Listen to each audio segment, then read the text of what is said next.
This show is sponsored by you, the listener. Stick around till after the news to hear more about that.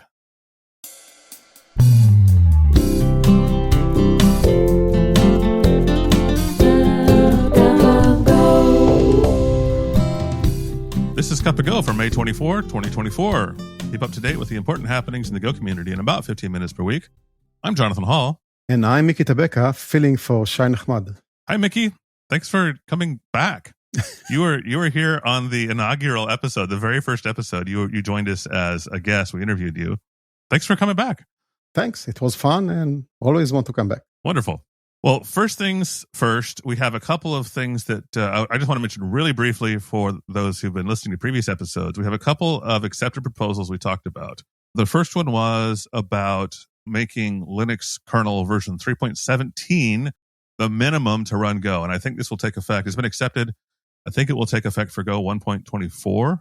So that will be coming out in August, presumably. So if you're on an older version of Linux, you'll need to update. If you want to hear more details about that, we'll put a link in the show notes to that episode. Another accepted proposal we mentioned briefly, even 2 weeks ago, the proposal for append text and append binary has been accepted. We mentioned this in the context of another proposal for encoding binary append, which was accepted at the time. These are very closely related topics, so I'm not going to go into the details again. Again, link in the show notes if you want to hear more about that. I want to hand it over a little bit here to you, Miki. I know that you're heavily involved in the Go community there in Israel where you live. You're one of the organizers of the Go meetup there in Israel. You're one of the organizers of GopherCon Israel. And I think you have an announcement to share related to GopherCon Israel. Would you tell us about that? Yes. So GopherCon Israel is going to happen on September 9th this year. And currently the call for proposals is open. So head over to our website and submit a proposal. We know that people from outside Israel, it's probably not the great time to travel here, but if you do, we'll welcome you in open arms. Wonderful. And what kinds of topics are you looking for? Are you looking for advanced technical topics, intro to Go topics? What do you hope to find? So we're looking for anything that is Go related. We don't really strict about what are we looking for. It's more about the topic and the speaker and if it's interesting. We're looking at all levels. We usually have 2 tracks simultaneously and we try to do one more beginner and one more advanced. So we'll see that. Most of the attendees, or at least half of them usually are pretty new to Go. So we try to have some intro topics as well. Cool. And what language is it typically done? Is it English or Hebrew or a mix? It's a mix. We let the speaker decide what they want to do. Some of them, especially because it's going up to YouTube, they choose to do it in English. Mm-hmm. Some choose to do it in Hebrew, but we try to have it that we never have 2 Hebrew ones next to each other. So if you don't understand Hebrew, you have at least one of the talks to go to that is in English. Yeah, good. Awesome. Well, looking forward to see how that pans out. I'm sure we'll be talking about it again on the show as September comes closer so that people are reminded to go attend as well. Are tickets on sale yet, or that's not quite yet? No, we haven't started ticket sales yet. And we're also looking for sponsors. So if you want to sponsor us, hey. Wonderful. Well, this week we're going to talk about a bunch of sort of, I would say, things that kind of fly below my radar. So this is one nice thing about having a fill-in co-host is you bring a new perspective, a different set of news items. So I'm really looking forward. I expect to learn a lot in the next 10 minutes. The first one on our list is GoSec. Now, I've used GoSec a little bit. I think it's built into Golang CI Lint, maybe, or a similar tool is at least. But maybe before we talk about the news, the new release, do you want to tell us kind of at a high level what GoSec is? So GoSec is a linter. It's a static analyzer that goes over your code without running it and checks for common security errors. And I really love the emphasis the Go community has on security. There's a dedicated security team in the Go team, and there's a lot of tooling and talk around that. And as a developer, even if you're not a security expert, you can really help by writing secure Go code. And this tool will help you, especially if you're a beginner, about common mistakes that people do. Is this an official tool from the Go team, or it's no. This is an outside tool. The Go team has another tool. It is called Go Vuln Check for vulnerabilities. And this is more about supply chain. So it checks if you're using dependencies that have known security issues. So it will go over your Go mode query. There's a big database that they maintain about vulnerabilities. And then we'll let you know that you're using this version, which has a security issue. Please upgrade or do other things. Cool. So both of those are worth using. They serve different purposes. Yes. There's also the one from GitHub, Dependabot. Yeah. Does a similar thing. So if you're enabling it in your CI, this is also a great thing to know. Cool. And so the news this week is that GoSec has a new release. Any highlights you want to share from that new release? So I looked at the new release, mostly bug fixes. One thing they added, and this is about when you're trying to open a file, an attacker can sneak in a relative path like ... and then they can access actually the whole system. And you need to normalize or sanitize these paths. And they added support for a new function, which I forget the name, but it's related to symbolic links in the OS package to check for that as well. Okay. Yeah, that's one of the things that trips me up a lot, especially when I run GoSec on an old code base for the first time, is it will tell me I'm opening I don't know the term it uses, but like unverified file paths, passing a variable name to OS open or similar. Yeah. So it's something that's really easy to not think about until something like this slaps you in the face with it. Yeah, and sometimes it's okay. Like if you know the configuration file and you just want to start from a given directory and you know that this is something that you do, but every time something comes outside from a user, that's the problem. Then you need to really be careful. Yeah, exactly. All right, so a new version of GoSec is out 2.20. So if you're using GoSec, or I'm pretty sure that's built into Golang CI Lint, you'll probably want to use the latest version of that. And there's also a GitHub action for that. So you can plug it to your all sorts of ways to consume it. All right. We also have next year, this is a proposal that has been accepted and actually completed, it looks like. It's already been merged, about host layout directive types. Do you want to explain what that means and what this new proposal is? So when you're declaring a struct, you declare the fields in your logical order, the order that makes sense to you as a developer. But when you go down, compiler has to align the fields because the hardware is not efficient at accessing on the byte level.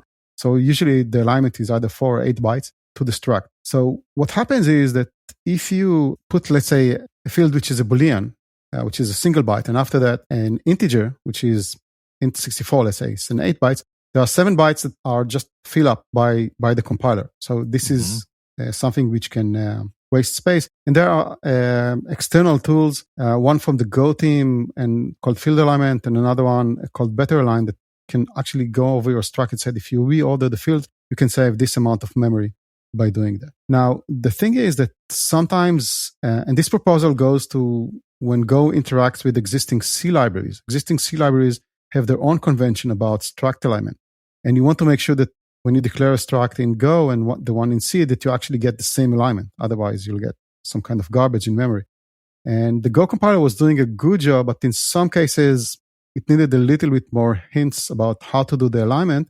And this proposal is exactly like that. You're going to add a field which has a 0 space, just the name has a meaning for the compiler, then it's going to change the way it aligns the struct. Mm-hmm.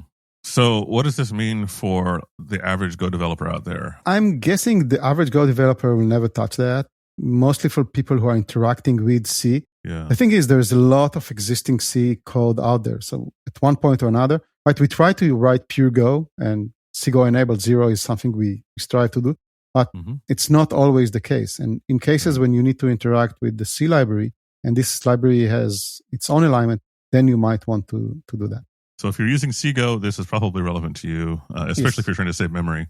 Otherwise, it's just nice to know it's there. Well, the saving memory is something on the side. This is more about making sure that your alignment is on par with the C one. Yeah. Yes. Very good. Let's move on to this next one here. I think this is another sort of slightly esoteric thing, something that I think most people don't realize is even possible. But there's a Go linkname directive you can put in your code. Do you want to explain what that does and what this new proposal is about?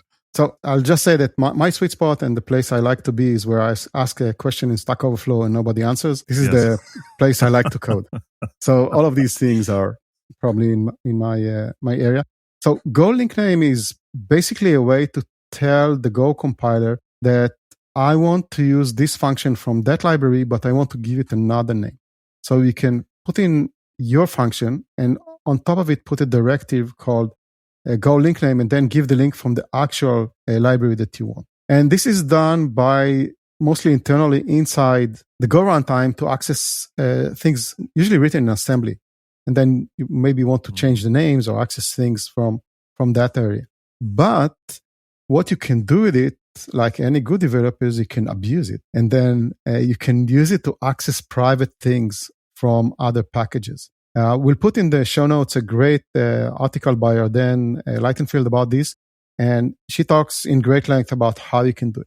But the thing is, some packages are actually accessing the internals of Go code with the Go-link directive, so they can use some internal functions in their packages, which is a problem because, as Russ said in the release notes over there, they are internal for a reason. We don't want people to use them. We want the freedom to change them. Mm-hmm. So this proposal is about saying we are still going to keep that around, but we're going to do it in a way that is more responsible and will not allow abuse of that. Mm-hmm. I can hear a lot of people, especially if they're kind of new to Go and maybe they're coming from JavaScript or a very loose sort of language, hearing about this thing. Oh, great. Now I can access all those things I couldn't get at before.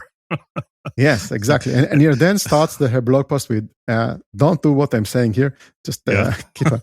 Things are internal for a reason. I'm doing a lot of Python. I started with Python, which is a very dynamic. You can access anything. But the joke there that it's a language of consenting adults, but please don't try to access anything. This is not good. And in the long run, you're going to get bitten by that. Yeah. All right. So with great power comes great responsibility. Exactly. Use Go linkname responsibly. Ideally, don't. Ideally, don't use it at all. Yes. All right. Next up on our list here, we have normalized line endings and example output comparisons. This seems like something that I think anybody can understand. It doesn't require esoteric knowledge. Yes. What is this one? Well, the esoteric knowledge that you need to know is about line ending of Windows versus the rest of the world, which the rest of the world just use a new line and Windows uses a new line coverage return. Or is it the other way around? I always mix them up. And the thing is that in Go, we have testable examples, which is a feature I love, and people usually don't use that. Briefly, you write in a test file a function that starts with an example, and after that, either an underscore or an uppercase letter. And what you do inside, you just write your code and print it out. You don't make assertion to compare things or anything like that. You just print things out. And the end of the function, you write special comment, and then the expected output. And what Go is going to do is it's going to run the function, capture the standard output, and compare it to what you said it's going to be. Now, these are not for testing or for deep testing. These are for testable examples. So this is the way to write examples. These are the examples that also show in the Go doc is in the example section. These are exactly these ones. I use it a lot when I'm starting to get a feel if the API is right or not. So I write initially just testable example to look at how my API is going to look, and then fill in the code. Somewhat of a TDD, but on a higher level. And this fix is for Windows because you write your examples and then there's one line ending. And then in Windows, it's the same output, just the line ending is a little bit different. So this is going to fix it for Windows users. And I'm glad to see that Windows is becoming a first-class citizen in the Go ecosystem. It's been neglected for a bit. It is an important platform, love it or hate it. And I'm glad that Go is getting there. I'm a little bit surprised that this hasn't already been fixed or wasn't even fixed in the first version, because I could imagine anybody who's running these examples on Windows is just failing all the time. Yeah. And that's got to be completely frustrating. I guess I'm a little bit baffled why this is still existing in 2024. From my experience, most people, they don't write these testable examples. I haven't seen them very common. Yeah. And I suppose when they are run, they're most often run probably from a web browser, browsing pkgdeco.dev or something like that. Yeah. Or in your CI, and then it's probably a Linux anyway. Yeah. Still, I'm glad to see this being fixed. And I'm still maybe less surprised than I was a moment ago, but still mildly surprised that it still exists. So, yes. Well, we have made it through the news in great time. We have a shorter episode for you today, but Miki, I want you to take the time to introduce yourself. And I want to talk to you just a little bit about you, in lieu of a longer interview after the news break. Okay. But start by tell us a little bit about who you are and how you're involved in Go. So I've been, I started at Intel professionally in 97, so 27 years now in tech. Most of the time in Python. I still write Python on a weekly basis, I would say. And then I started using Go 13, 14 years ago, way before we had the Go tool, when there were only makefiles and all of these things. I'm running my own company for the last 10 years, doing consulting, which for me means I write code. And then I'm teaching a lot as well, either myself or an instructor at Arden Labs. I help organize conferences, the GopherCon Israel, the PyData Israel one. I help with the Go Israel meetup. I have videos on LinkedIn Learning, and I'm authoring books. My last one, Effective Go Recipes from the Programmatic Programmers, just came out. And I like to give a shout out to my wonderful, wonderful editor, Margaret. She made the book so much better. And I think that's most of the geek stuff I do. Cool. And we'll have links to your book and your company and all that stuff in the show notes if you're interested in following up. And I imagine social media accounts and things like that. So if you want to get in touch with Miki, thanks. Just follow the links in the show notes. Thanks again, Miki, for filling in. Shai had a family commitment this week, so he wasn't available, but he should be back next week. So yeah, thanks a lot for filling in. Thank you. It's really fun. Great. Thanks everybody for listening. Have a great week. And I know we need a tagline here, like "May the Go be with you." That sounds really dorky. I don't know. I'll think of something for next time. Until then.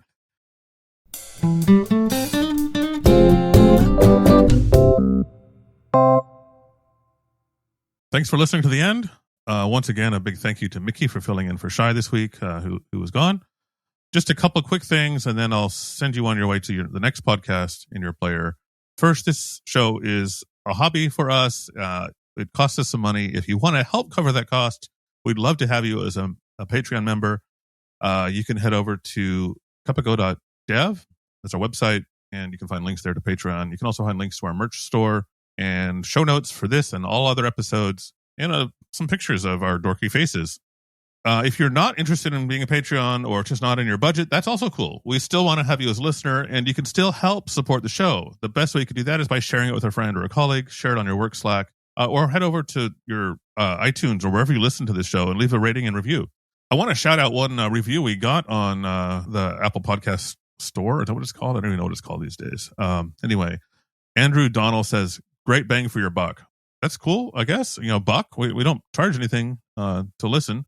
But he says it's a great short form podcast that packs a lot of information from around the community into short segments. So thanks, Andrew, for your review and your 5-star rating. We appreciate that. You could do the same. Give us a rating. It doesn't have to be 5 stars. If you don't think it's worth that, be honest. But we do appreciate your ratings. Other than that, I want to remind you, we talked about this last week, but coming up June 19, Shai will be in Amsterdam with me. It'll be the first time that we're together physically in person. And if you'd like to join us for that meeting and possibly, very likely, a live recording of the show, let us know. You can reach out to us by email, news@cupago.dev, or on our Slack channel, which is on the Gopher Slack, cup-o-go. Come over there, let us know that you'll be in Amsterdam, or just join to chat about anything Go related also. I think that wraps it up for this week. Thanks for listening. No interview this week without Shai. It was a little bit harder to schedule that. Hopefully next week we'll be back with Shai for sure, and hopefully with an interview as well. See you then.